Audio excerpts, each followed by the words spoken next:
मंत्री जी हमारे बीच, हार्दिक अभिनंदन, स्वागत, गर्व का क्षण, उल्लास का क्षण, हर्ष का क्षण, आनंद का क्षण।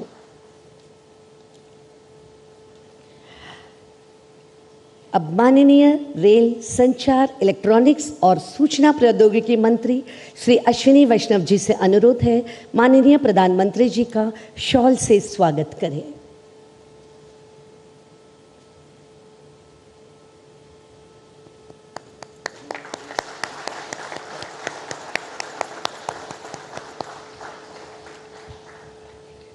आज का दिन एक ऐतिहासिक दिन है। आज हमारे देश को मिलने जा रही है 85,000 करोड़ रुपए से अधिक की रेल परियोजनाओं की सौगात। इस महत्वपूर्ण अवसर पर माननीय प्रधानमंत्री श्री नरेंद्र मोदी जी द्वारा एक साथ कई रेल परियोजनाओं का शिलान्यास एवं लोकार्पण किया जाएगा। साथ ही पेट्रोलियम एवं प्राकृतिक गैस मंत्रालय तथा वाणिज्य एवं उद्योग मंत्रालय की कुछ परियोजनाओं का शिलान्यास किया जाएगा तथा नई वंदे भारत ट्रेनों, वर्तमान वंदे भारत एक्सप्रेस ट्रेनों का यात्रा विस्तार, अन्य रेल सेवाओं एवं डेडिकेटेड फ्रेट कॉरिडोर की मालगाड़ियों को हरी झंडी दिखाकर शुभारंभ किया जाएगा। अब माननीय रेल, संचार, इलेक्ट्रॉनिक्स और सूचना प्रौद्योगिकी मंत्री श्री अश्विनी वैष्णव जी से अनुरोध है, अपना स्वागत संबोधन प्रस्तुत करें।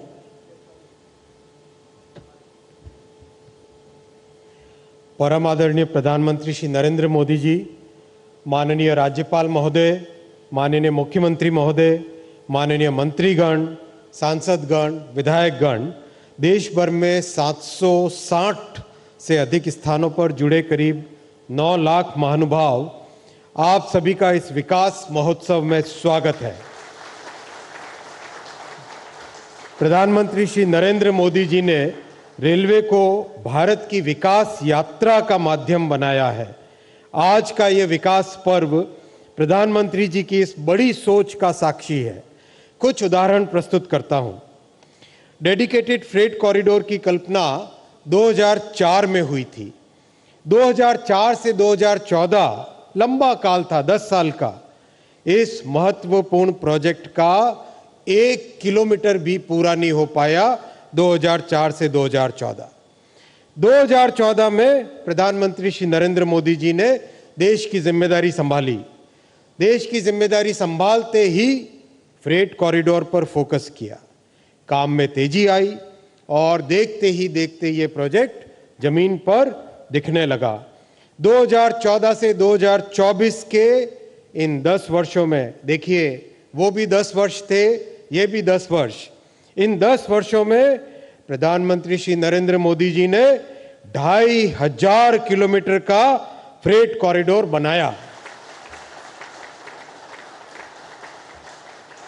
फर्क साफ है, 2004 से 2014 0 किलोमीटर, 0 किलोमीटर, 2014 से 2024 2,500 किलोमीटर से ज्यादा। आज प्रतिदिन 300 से अधिक गाड़ियां इस फ्रेट कॉरिडोर पे चल रही है और उसका लाभ पूरे देश को मिल रहा है। उत्तर भारत के सभी राज्य, चाहे पंजाब हो, हरियाणा हो, जम्मू कश्मीर हो, हिमाचल हो, उत्तर प्रदेश हो, उत्तराखंड हो, इन सब को आज, राजस्थान हो, इन सब को आज पश्चिमी तट के सी पोर्ट से, समुद्री बंदरगाहों से सीमलेस कनेक्टिविटी मिली है। विकसित भारत की कल्पना में टेक्नोलॉजी का बड़ा महत्व है। मैं दूसरा उदाहरण दूंगा।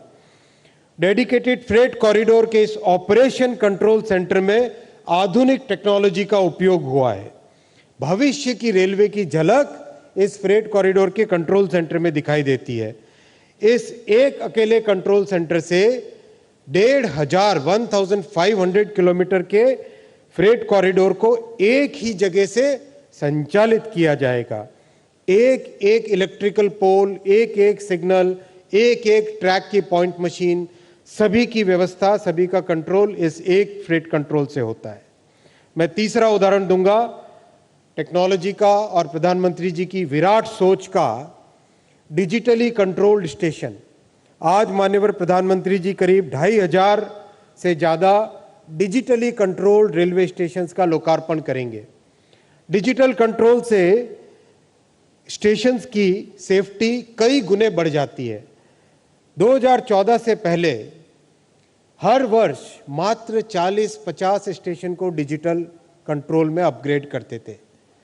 आज माननीय प्रधानमंत्री जी हर वर्ष 400 से 500 यानी 10 गुने अधिक काम प्रधानमंत्री जी के नेतृत्व में डिजिटल कंट्रोल का हो रहा है। ये 3 उदाहरण आपके सामने रखे माननीय प्रधानमंत्री जी। आज आप कई factory, workshop, good shade, Gati शक्ति कार्गो टर्मिनल, जन औषधि केंद्र, वन स्टेशन वन प्रोडक्ट का भी लोकार्पण करेंगे। कुछ ऐसे अच्छे उदाहरण भी हैं जो लोक रुचि के हैं। कई जगह कोच को रेस्टोरेंट में कन्वर्ट किया गया है। ऐसे करीब 40 कोच रेस्टोरेंट भी माननीय प्रधानमंत्री जी आज आप लोकार्पण करेंगे। इन सब कार्यों से आज देश में आर्थिक गतिविधि बढ़ेगी, रोजगार और स्वरोजगार के नए अवसर मिलेंगे। माननीय प्रधानमंत्री जी, आपका 140 करोड़ का परिवार आपकी तपस्या में, आपके इस यज्ञ में सदैव आपके साथ है। बहुत बहुत धन्यवाद। भारत माता की जय।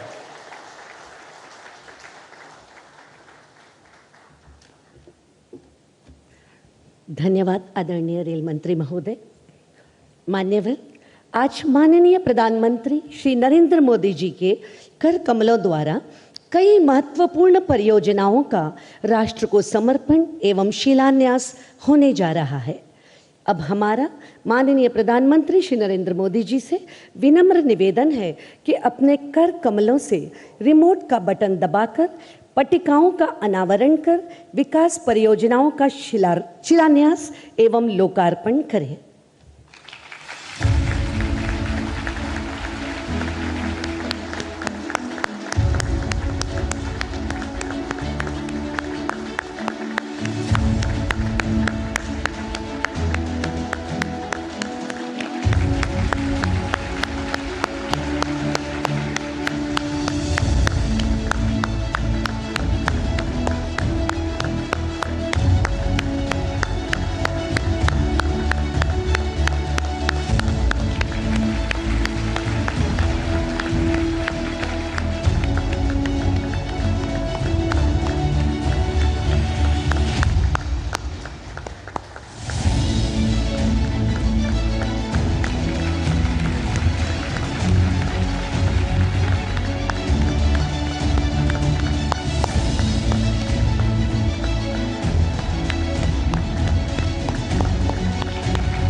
धन्यवाद माननीय प्रधानमंत्री महोदय।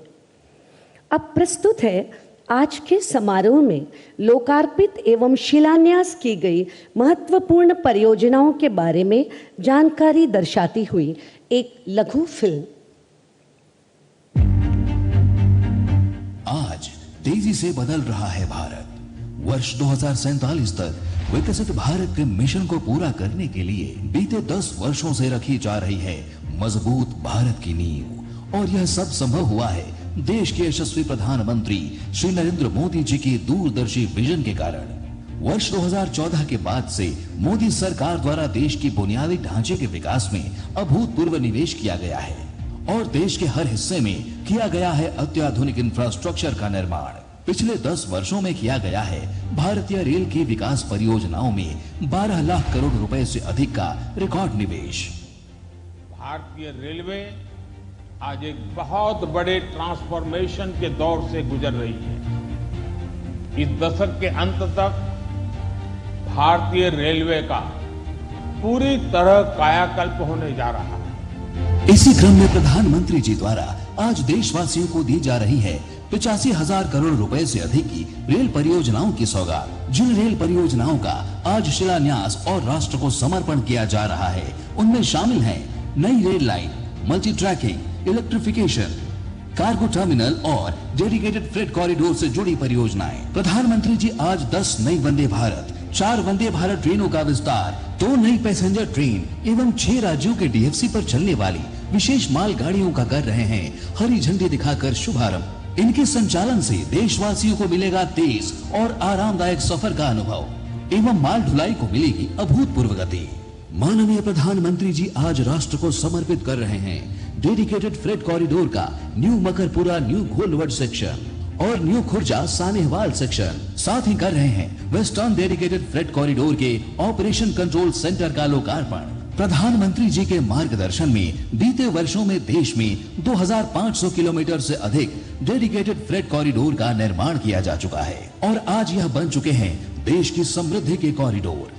इसके साथ ही आज हो रहा है गति Shakti multi modal cargo terminal, digital control स्टेशनों, लोको शेड्स और गुड्स शेड्स का राष्ट्र को समर्पण एवं 19 रेलवे वर्कशॉप, लोको शेड्स, पिट लाइन्स, कोचिंग डिपो के साथ फलटण बारामती नई रेल लाइन एवं 9 इलेक्ट्रिक ट्रैक्शन प्रणाली के अपग्रेडेशन का शिलान्यास। आज देश के विभिन्न हिस्सों में नई रेल लाइनों एवं दोहरीकरण, रेल मार्गों के विद्युतीकरण, रेल मार्गों में स्वचालित सिग्नलिंग प्रणाली की स्थापना का भी राष्ट्र को समर्पण हो रहा है और सौर ऊर्जा से संचालित स्टेशनों का भी किया जा रहा है राष्ट्र को समर्पण। इसके साथ ही माननीय प्रधानमंत्री जी आज कर रहे हैं रेलवे स्टेशनों पर स्थापित जन औषधि केंद्रों एवं one station one product stall का राष्ट्र को समर्पण। जन औषधि केंद्रों पर जहां यात्रियों और स्थानीय निवासियों को किफायती दरों पर दवाएं उपलब्ध होंगी, वहीं OSOP स्टॉल्स पर स्थानीय उत्पादों की बिक्री की जाएगी, जिससे स्थानीय शिल्पकारों एवं व्यापारियों को मिलेगा प्रोत्साहन। प्रधानमंत्री जी देश के विभिन्न शहरों में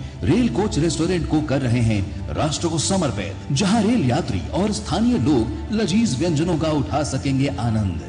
पूरे देश के सर्वांगीण विकास का जो महाअभियान माननीय प्रधानमंत्री जी चला रहे हैं, उसमें ये रेल परियोजनाएं मील का पत्थर साबित होंगी। इन परियोजनाओं से सिद्ध होता है विकसित भारत के लिए मोदी सरकार का संकल्प, यानी मोदी सरकार की गारंटी।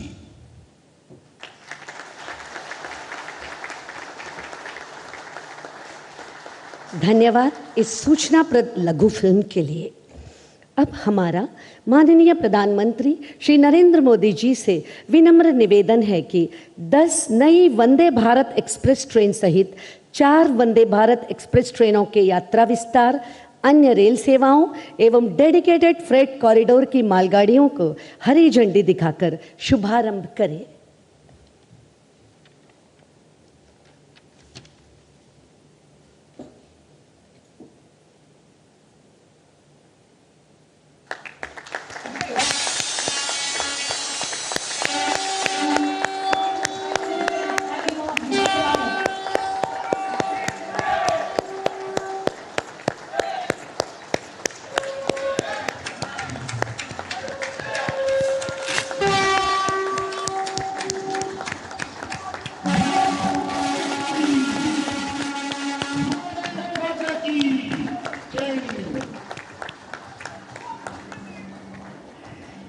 धन्यवाद माननीय प्रधानमंत्री जी।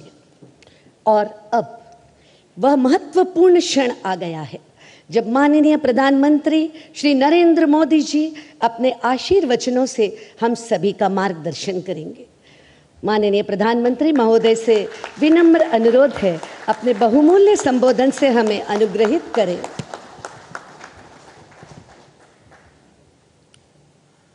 गुजरात के गवर्नर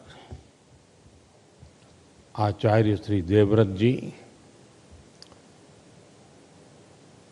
गुजरात के लोकप्रिय मुख्यमंत्री श्रीमान भूपेंद्र भाई पटेल, कैबिनेट में मेरे साथी रेल मंत्री श्री अश्विनी वैष्णव जी, संसद में मेरे सहयोगी और गुजरात प्रदेश भारतीय जनता पार्टी के अध्यक्ष श्रीमान CR पाटिल और देश के कोने कोने से जुड़े सभी गवर्नर श्री, आदरणीय मुख्यमंत्रीगण,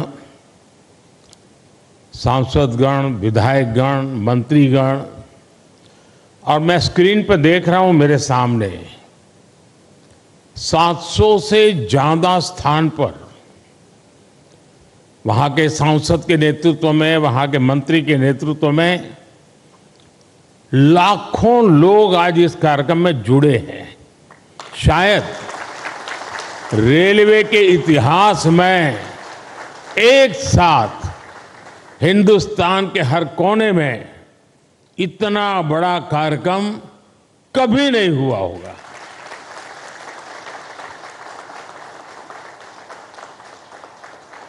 सौ साल में पहली बार हुआ ये कार्यक्रम होगा। मैं रेलवे को भी इस भव्य आयोजन के लिए बहुत बहुत बधाई देता हूं।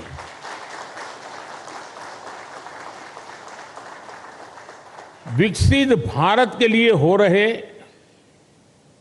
नवनिर्माण का लगातार विस्तार हो रहा है। देश के कोने कोने में परियोजनाओं का लोकार्पण हो रहा है, नई योजनाएं शुरू हो रही है। अगर मैं साल 2024 की ही बात करूं, 2024 आने मुश्किल से अभी 75 दिन हुए हैं 2024 के। इन करीब करीब 75 दिन में 11 लाख करोड़ रुपए से ज्यादा की परियोजनाओं का लोकार्पण और शिलान्यास हो चुका है। और अगर मैं पिछले 10-12 दिन की बात करूं, पिछले 10-12 दिन में ही 7 लाख करोड़ रुपए से ज्यादा की परियोजनाओं का लोकार्पण और शिलान्यास हुआ है। आज भी विकसित भारत की दिशा में देश ने एक बहुत बड़ा कदम उठाया। इस कार्यक्रम में अब यहां 1 लाख करोड़ रुपए से ज्यादा की परियोजनाओं का और लोकार्पण और शिलान्यास हुआ है। और आप देखिए, आज 85,000 करोड़ रुपए, 85,000 करोड़ रुपए से अधिक से सिर्फ और सिर्फ रेलवे के प्रोजेक्ट देश को मिले हैं। और इसके उपरांत समय का अभाव रहता है मुझे, विकास में मैं गति को धीमी नहीं होने देना चाहता, और इसलिए आज रेलवे के ही कार्यक्रम में एक और कार्यक्रम जुड़ गया है पेट्रोलियम वालों का। और दहेज में, गुजरात में दहेज में 20,000 करोड़ रुपए से अधिक की लागत से बनने वाले पेट्रोकेमिकल परिसर का भी शिलान्यास हुआ है। और ये प्रोजेक्ट हाइड्रोजन उत्पादन के साथ साथ देश में पॉलीप्रोपिलीन की डिमांड को पूरा करने में अहम भूमिका निभाने वाला है। आज ही गुजरात और महाराष्ट्र में एकता मॉल्स का भी शिलान्यास हुआ है। ये एकता मॉल्स भारत के समृद्ध कुटीर उद्योग, हमारे हस्तशिल्प, हमारा वोकल फॉर लोकल का जो मिशन है, उसको देश के कोने कोने तक ले जाने में सहायक होगा। और उसमें एक भारत श्रेष्ठ भारत की नींव को भी मजबूत होते हम देखेंगे। मैं इन परियोजनाओं के लिए देशवासियों को बधाई देता हूं, और मैं मेरे नौजवान साथियों से कहना चाहता हूं, भारत एक युवा देश है, बहुत बड़ी तादाद में युवा रहते हैं देश में। मैं खास तौर पर मेरे युवा साथियों से कहना चाहता हूं, आज जो लोकार्पण हुआ है वो आपके वर्तमान के लिए है, और आज जो शिलान्यास हुआ है वो आपके उज्जवल भविष्य की गारंटी लेकर के आया है।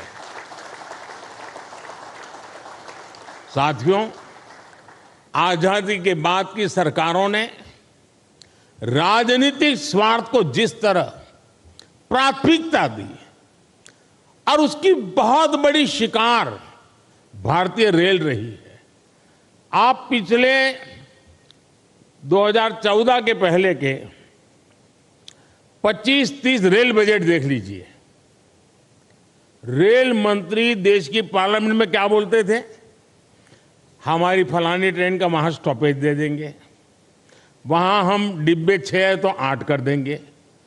यानी रेलवे, और मैं देख रहा था पार्लियामेंट में भी धप धप तालियां बजती थी। यानी यही सोच रही थी कि स्टॉपेज मिला कि नहीं मिला, ट्रेन वहां तक आती है, मेरे स्टेशन तक आगे बढ़ी कि नहीं बढ़ी। देखिए 21वीं सदी में यही सोच रही होती तो देश का क्या होता। और मैंने पहला काम किया, रेल को अलग बजट से निकाल करके भारत सरकार के बजट में डाल दिया, और उसके कारण आज भारत सरकार के बजट के पैसे रेलवे के विकास के लिए लगने लगे।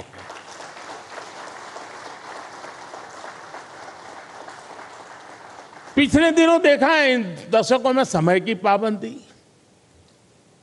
आपने हालत देखा है। ट्रेन पर मेन लोग ये नहीं देखने जाते थे किस प्लेटफॉर्म पर कौन सी ट्रेन है, लोग ये देखते हैं कितनी लेट है। यही कार्यक्रम है घर से, क्योंकि उस समय मोबाइल तो था नहीं, स्टेशन पे जाकर के देखना कि भाई कितनी लेट है। रिश्तेदारों को कहते भाई रुके रहो, पता नहीं ट्रेन कब आएगी, वरना घर वापस जाकर के फिर आएंगे।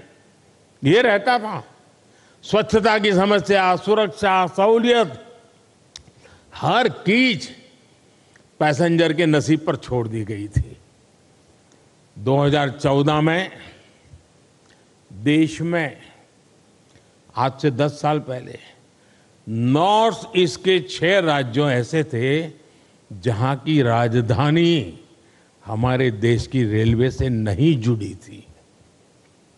2014 में देश में 10,000 से ज्यादा ऐसे रेल फाटक थे, 10,000 से ज्यादा, जहां कोई व्यक्ति नहीं था, लगातार एक्सीडेंट होते थे और उसके कारण हमारे होनहार बच्चों को, नौजवानों को हमें खोना पड़ता था। 2014 में देश में सिर्फ 35% रेल लाइनों का इलेक्ट्रिफिकेशन हुआ था। पहले की सरकारों के लिए रेल लाइनों का दोहरीकरण भी उनकी प्राथमिकता में ही नहीं था। इस परिस्थिति में हर पल कौन मुसीबतें झेल रहा था, कौन परेशानियों में पीसा जाता था? हमारे देश का सामान्य मानवी, मध्यम वर्ग का परिवार, भारत का छोटा किसान, भारत के छोटे उद्यमी। आप याद करिए, रेलवे रिजर्वेशन, उसकी भी क्या हाल था। लंबी लंबी लाइनें, दलाली, कमीशन, घंटों का इंतजार। लोगों ने भी सोच लिया था कि अब ये हालत कभी नहीं, सबने माना था भाई रेलवे बस ऐसी है, मुसीबत है, चलो 2-4 घंटे सफर करनी है, कर लेंगे, चिल्लाओ मत। यही जिंदगी हो गई थी। और मैंने तो मेरी जिंदगी ही रेल की पटरी पर शुरू की है, इसलिए मुझे भली भांति है रेल का क्या हाल था।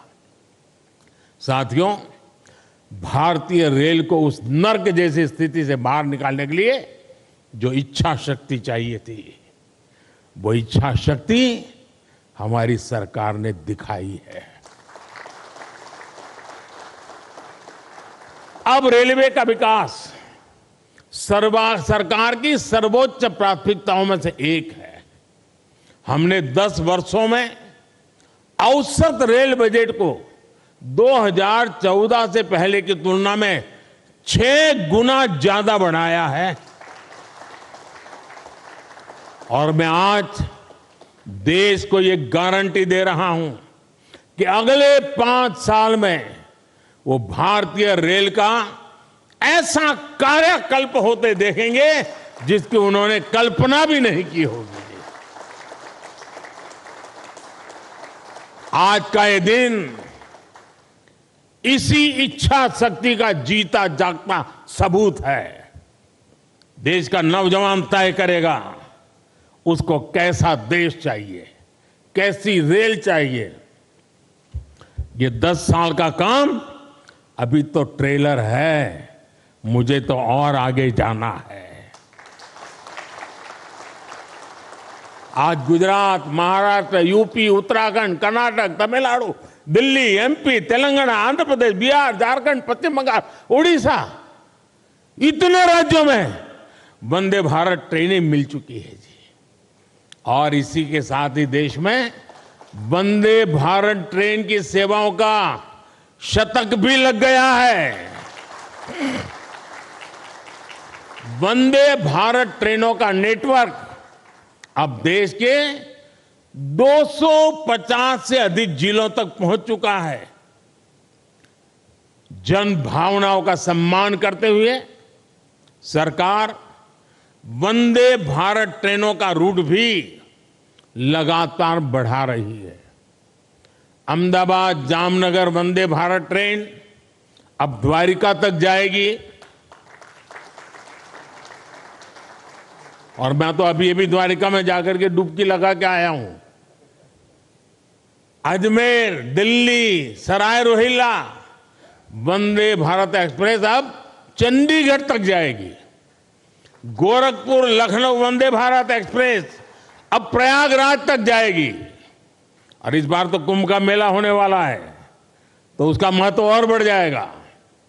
तिरुवनंतपुरम, कासरगोड वंदे भारत एक्सप्रेस मंगलुरु तक विस्तार किया गया है। साथियों, हम दुनिया भर में कहीं भी देखें, जो देश समृद्ध हुए, औद्योगिक रूप से सक्षम हुए, उनमें रेलवे की बहुत बड़ी भूमिका रही है। इसलिए रेलवे का कायाकल्प भी विकसित भारत की गारंटी है। आज रेलवे में अभूतपूर्व गति से रिफॉर्म हो रहे हैं। तेज गति से नए रेलवे ट्रैक्स का निर्माण, 1300 से ज्यादा रेलवे स्टेशनों का आधुनिकीकरण, वंदे भारत, नमो भारत, अमृत भारत जैसी नेक्स्ट जनरेशन ट्रेन, आधुनिक रेलवे इंजन और कोच फैक्ट्रियां, ये सब 21वीं सदी की भारतीय रेल की तस्वीर बदल रही है। साथियों, गति शक्ति कार्गो टर्मिनल पॉलिसी के तहत कार्गो टर्मिनल के निर्माण में गति लाई जा रही है। इससे कार्गो टर्मिनल बनने की गति तेज हुई है। लैंड लीजिंग पॉलिसी को और सरल किया गया है। लैंड लीजिंग प्रक्रिया को भी ऑनलाइन किया है। इससे काम में पारदर्शिता आई है। देश के ट्रांसपोर्टेशन सेक्टर को मजबूती देने के लिए रेलवे मंत्रालय के तहत गति शक्ति विश्वविद्यालय की स्थापना भी की गई है। हम निरंतर भारतीय रेल को आधुनिक बनाने और देश के कोने कोने को रेल से जुड़ने में जुटे हुए हैं। हम रेलवे से, नेटवर्क से मानव रहित फाटक समाप्त करके ऑटोमेटिक सिग्नलिंग सिस्टम लगा रहे हैं। हम रेलवे के 100% इलेक्ट्रिफिकेशन की तरफ बढ़ रहे हैं। हम सौर ऊर्जा से चलने वाले स्टेशन बना रहे हैं। हम स्टेशन पर सस्ती दवा वाले जन औषधि केंद्र बना रहे हैं।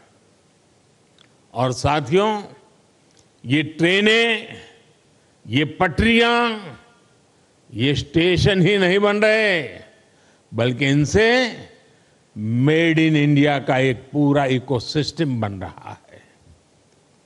देश में बने लोकोमोटिव हो या ट्रेन के डिब्बे हो, भारत से Sri Lanka, Mozambique, Senegal, Myanmar, Sudan जैसे देशों तक हमारे ये प्रोडक्ट एक्सपोर्ट किए जा रहे हैं।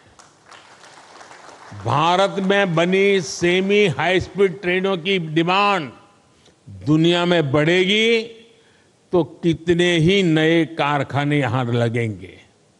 रेलवे में हो रहे ये सारे प्रयास, रेलवे का ये कायाकल्प नए निवेश और निवेश से नए रोजगार की भी गारंटी दे रहा है। साथियों, हमारे इन प्रयासों को कुछ लोग चुनावी चश्मे से देखने की कोशिश करते हैं। हमारे लिए ये विकास कार्य सरकार बनाने के लिए नहीं, ये विकास कार्य सिर्फ और सिर्फ देश बनाने का मिशन है।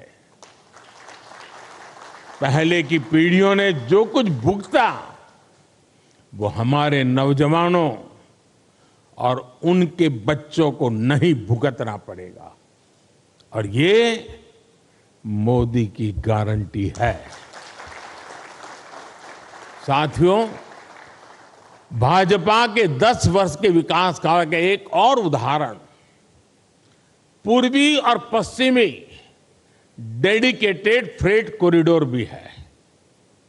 दशकों से ये डिमांड की जा रही थी कि माल गाड़ियों के लिए अलग ट्रैक होना चाहिए। ऐसा होता तो मालगाड़ियां और पैसेंजर ट्रेन दोनों की स्पीड बढ़ती। ये खेती, उद्योग, एक्सपोर्ट, व्यापार, कारोबार, हर काम के लिए ये तेजी लाना बहुत जरूरी था। लेकिन कांग्रेस के राज में ये प्रोजेक्ट लटकता रहा, भटकता रहा, अटकता रहा। बीते 10 वर्षों में पूर्व और पश्चिम के समुद्री तट को जोड़ने वाला ये फ्रेट कॉरिडोर करीब करीब पूरा हो चुका है। आज करीब 650 किलोमीटर फ्रेट कॉरिडोर का लोकार्पण हुआ है। अहमदाबाद में ये अभी आप देख रहे हैं, ऑपरेशन कंट्रोल सेंटर का लोकार्पण हुआ है।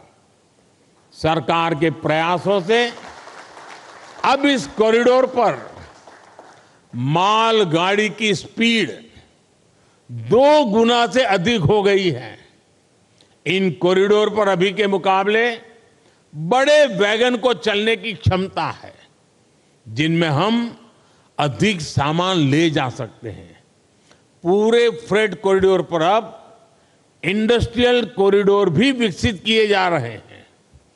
आज अनेक स्थानों पर railway goods shed, Gati Shakti multi modal cargo terminal, digital नियंत्रण station, railway workshop, railway loco shed, railway depot का भी लोकार्पण आज हुआ है। इसका भी बहुत सकारात्मक प्रभाव माल ढुलाई पर पड़ने ही वाला है। साथियों, भारतीय रेल को हम आत्मनिर्भर भारत का भी एक नया माध्यम बना रहे हैं।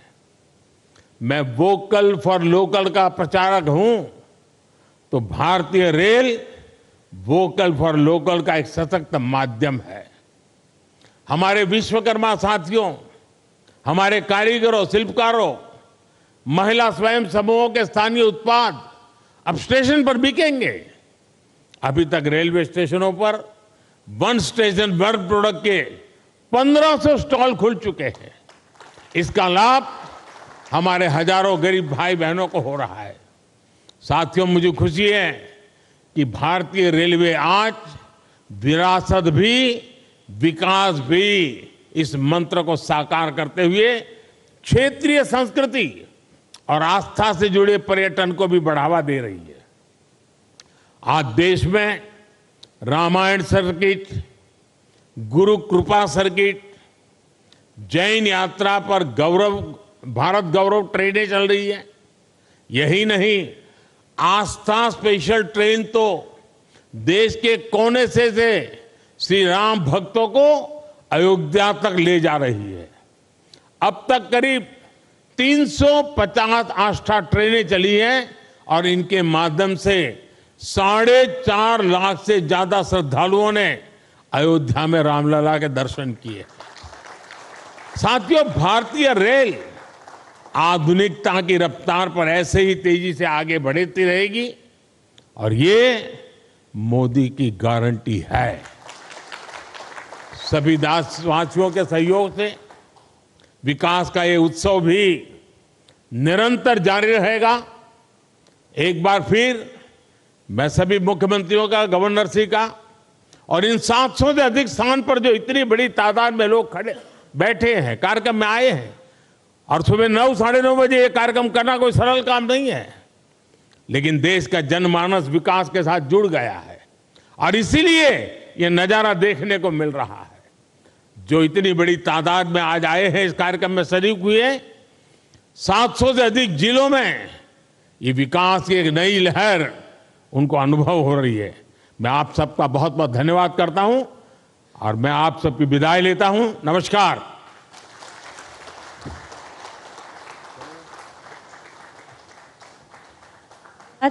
माननीय प्रधानमंत्री महोदय, आपके प्रेरणादायक संबोधन के लिए हम सभी आपके आभारी हैं। एक बार फिर बहुत बहुत धन्यवाद।